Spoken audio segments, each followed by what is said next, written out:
செய்தாலுமே இனிமேல் வேலை கிடைக்காதான் பேங்க் எக்ஸாமுக்கு அப்படின்ற ஒரு அப்டேட்டை இப்போ வெளியிட்டிருக்காங்க. அதை பற்றி தான் இந்த வீடியோவில் பார்க்க போகிறோம். ஸோ வீடியோவை ஃபுல்லாக பாருங்கள்.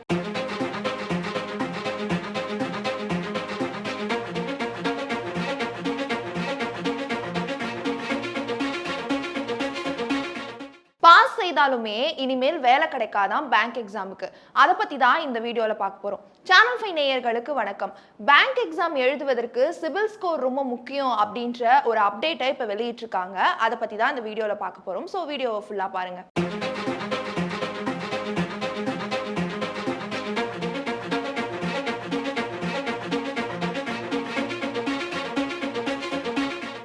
பேங்க் எக்ஸாமுக்கு நம்ம என்ன ரொம்ப முக்கியம் நினைப்போம்? நல்லா படிச்சுட்டு போய் எழுதணும், அது மட்டும் இல்லாமல் ஒரு டிகிரி இருக்கணும் அப்படின்றத தான் நம்ம நினைப்போம். ஆனால் இதை தாண்டி பேங்க் எக்ஸாமுக்கு சிபில் ஸ்கோர் கரெக்டாக இருக்கணும் அப்படின்றத புதுசா அப்டேட் வெளியிட்டிருக்காங்க. மத்திய நிதி இணைத்துறை அமைச்சர் பகித் சந்துரு தெரிவிச்சிருக்காரு. அது மட்டும் இல்லாம நிதி வரிகள்லாம் கரெக்டா இருக்கணும் அப்படின்றதுக்காகவும், அது மட்டும் இல்லாம பேங்க் எம்ப்ளாயிஸ்ல நிறைய ஸ்கேம் நடக்குது, ஸோ அதெல்லாம் கண்ட்ரோல் பண்ணணும் அப்படின்றதுக்காகவும் சிபில் ஸ்கோர் கரெக்டா இருக்கணும் அப்படின்னு சொல்லியிருக்காங்க.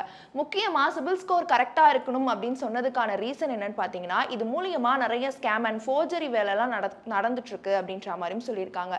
நிதித்துறையில இருந்து இதுக்கு என்ன சொல்லியிருக்காங்க அப்படின்னு பாத்தீங்கன்னா, தேர்வாளர்கள் கண்டிப்பா வந்துட்டு சிபில் ஸ்கோர் கரெக்டா இருக்கணும். ஏன்னா கடன் வாங்கினதுக்கு அப்புறம் ஒரு டேட்டுக்கு அப்புறம் அது தள்ளி போகும்போது இன்ட்ரெஸ்ட் அதிகமா ஆகுற விஷயம் நார்மலான ஒரு விஷயம். ஆனா அது இன்ட்ரெஸ்ட் அதிகமாகும் போது நம்ம வட்டிக்கு மேல வட்டி கட்டுறதுனால மனரீதியா நிறைய பேர் பாதிக்கப்படுறாங்க அப்படின்ற விஷயம் நம்மளுக்கு தெரியும். ஸோ இதை கண்ட்ரோல் பண்ணணும் அப்படின்றதுக்காக சிபில் ஸ்கோரை வந்து கண்ட்ரோலா வச்சுக்கணும் அப்படின்னு ஆல்ரெடி ஒரு அறிக்கை விட்டுருந்தாங்க. ஆனா இந்த அறிக்கை எதுவுமே வந்துட்டு சரிப்பட்டு வராது அப்படின்ற மாதிரி இப்ப சொல்லப்பட்டிருக்கு.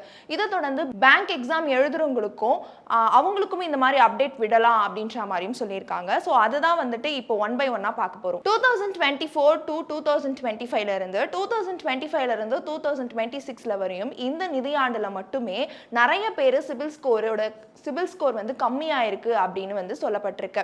இது ஏன் அப்படி நடக்குது அப்படின்னு பாத்தீங்கன்னா, முக்கியமா நம்ம ஒரு கடன் வாங்குறோம் அப்படின்னா அந்த டேட்டுக்குள்ள அதை கட்டிட்டோம் அப்படின்னா இந்த பிரச்சனையே இருக்காது. அது மட்டும் இல்லாம கடன் வாங்குறதுக்கு முன்னாடி நம்மளுக்கு நிலையான ஒரு வேலை இருக்கணும் அப்படின்ற மாதிரியும் சொல்றாங்க. இதுல வங்கி கணக்கு எழுதுறவங்க, அதாவது பேங்க் எக்ஸாம் எழுதுறவங்களுக்கு சிபில் ஸ்கோர் கரெக்டா இல்லைன்னா அவங்க என்னதான் எக்ஸாம்ல பாஸ் ஆயிருந்தாலுமே அவங்க ரிஜெக்ட் செய்யப்படுவாங்க அப்படின்ற அப்டேட்டை வெளியிட்டிருக்காங்க. அவங்க முதல்ல இந்த எக்ஸாம் எழுதி பாஸ் ஆகி அதுக்கப்புறம் இன்டர்வியூக்கு போகும்போது, அதாவது ஃபேஸ் டு ஃபேஸ் நடக்கும்போது அவங்களோட டாக்குமெண்டேஷன்லாம் வெரிஃபை பண்ணும்போது சிபில் ஸ்கோர் கரெக்டா இல்லை அப்படின்னா கண்டிப்பா வந்து அவங்க ரிஜெக்ட் செய்யப்படுவாங்க. அதாவது அவங்க எக்ஸாம்ல பாஸே ஆயிருந்தாலுமே சிபில் ஸ்கோர் கரெக்டா இல்லைன்னா அவங்க வந்து ரிஜெக்ட் செய்யப்படுவாங்க அப்படின்ற மாதிரியும் சொல்லியிருக்காங்க. இதுல பிஎஸ்சி பேங்க்ல என்ன சொல்லியிருக்காங்க அப்படின்னு பாத்தீங்கன்னா, ஸ்டார்டிங் அதாவது எக்ஸாம் ஸ்டார்ட் ஆகிறதுக்கு முன்னாடியே அவங்க ரிஜெக்ட் செய்யப்படுவாங்க சிபில் ஸ்கோர் இல்லைனா அப்படின்னு சொல்லியிருக்காங்க. இந்த பேங்க்ல மட்டும் ஏன்னா டாக்குமெண்டரி வெரிஃபிகேஷன் போவோம். ஸோ அப்படி இருக்கும்போது இந்த பிஎஸ்சி பேங்க்ல மட்டுமே வெரிஃபிகேஷனுக்கு போறதுக்கு முன்னாடியே சிபில் ஸ்கோர் கரெக்டா இல்லைனா அவங்க வந்து ரிஜெக்ட் செய்யப்படுவாங்க அப்படின்னு சொல்றாங்க. அண்ட் நல்ல ஸ்கோர்ல நல்ல மதிப்பெண்ல அவங்க எக்ஸாம் பாஸ் பண்ணியிருந்தாலுமே சிபில் ஸ்கோர் கரெக்டா இல்லைனா அவங்க ரிஜெக்ட் செய்யப்படுவாங்க அப்படின்ற மாதிரியும் சொல்லியிருக்காங்க. இதனால நிறைய பேர் மன அழுத்தத்துக்கு ஆளாகிறாங்க அப்படின்ற மாதிரியும் சொல்லப்பட்டிருக்கு. இந்த நியூஸ் வந்து இந்த அப்டேட் வந்து பேங்க் எம்ப்ளாயிஸ்க்கும் மற்றும் பேங்க் எக்ஸாமுக்கு தயாராகக்கூடிய மாணவர்களுக்கும் மிக மன அழுத்தத்தை ஏற்பட்டிருக்கு அப்படின்ற மாதிரியும் சொல்லியிருக்காங்க. ஆல்ரெடி சொன்ன மாதிரி இதுக்கான மெயின் ரீசன் என்னன்னா, ஃபோர்ஜரி வேலை நிறைய ஸ்கேம் நடக்குது அப்படின்ற மாதிரி சொல்லியிருக்காங்க. ஸ்கேம் அப்படின்னா இப்போ நிறைய சோஷியல் மீடியாவில் நிறைய ஸ்கேம் நடக்குது. ஆனால் பேங்க் ரீதியாக, அதாவது அமௌண்ட் டிரான்ஸ்ஃபர்மேஷன்ல நிறைய ஸ்கேம் நடக்கிறதுனால எப்படி வந்து அமௌண்ட் டிரான்ஸ்ஃபர் ஆகுது அப்படின்றது நம்மளுக்கு தெரியாது. ஸோ சிபில் ஸ்கோர் இந்த மாதிரியான டாக்குமெண்டரி வெரிஃபிகேஷன்ஸ்லாம் கரெக்டாக வைக்கணும் அப்படின்ற மாதிரியும் சொல்லியிருக்காங்க. சிபில் ஸ்கோர் ரொம்ப முக்கியம் அப்படின்றது நம்மளுக்கு தெரியும். ஸோ எந்த அளவு சிபில் ஸ்கோர் இருக்கணும் அப்படின்றத இப்போ பார்க்கலாம். 750க்கு மேலே இருந்தா நல்லது அப்படின்ற மாதிரி சொல்லியிருக்காங்க. 600லேருந்து 700 வரையும் இருந்தா ஆவரேஜ் அப்படின்ற மாதிரியும் சொல்லியிருக்காங்க. 600லேருந்து 700 வரையும் இருந்தா ஆவரேஜா வந்து நீங்க மெயின்டைன் பண்ணலாம், அதுக்கு மேலேயும் மெயின்டைன் பண்ணலாம் அப்படின்ற மாதிரி சொல்லியிருக்காங்க. பட் ரொம்ப நல்லது அப்படின்னு பார்த்தீங்கன்னா 750 அப்படின்னு சொல்லியிருக்காங்க. 700லேருந்து 750க்குள்ள இருக்கிறத தான் ஏற்றுக்கொள்ளப்படும் அப்படின்னு சொல்லியிருக்காங்க. அதாவது பேங்க் எம்ப்ளாயி எக்ஸாமுக்கு சிபில் ஸ்கோர் கரெக்டாக இருக்கணும்னு சொன்னதுக்கு 700லேருந்து 750க்குள்ள இருக்கிறத மட்டும் தான் ஏற்றுக்கொள்ளப்படும் அப்படின்னு சொல்லியிருக்காங்க.